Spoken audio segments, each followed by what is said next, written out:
Doctor, join me back here at the desk, and we're going to talk about who is at risk for getting these kind of fibroids. So let's take a look at this graphic, and we're going to walk you through them so you can see if maybe you could be at risk for a fibroid or two. Incidence increases with age, apparently. 20% of women in their 20s, 40% of women in their 40s. So obviously the older we get, doctor, the more prevalent it could be. Genetic predisposition, African-American women at higher risk, and familial tendencies. Can we chime in on those?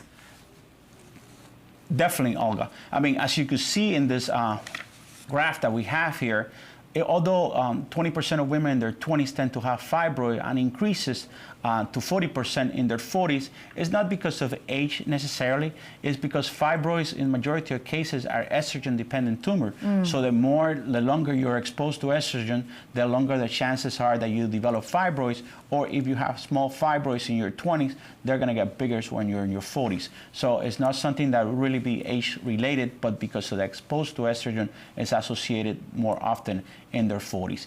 As far as genetic disposition, definitely if you have a family history of fibroids, you will be most likely to have fibroids as opposed to people who don't have a family history.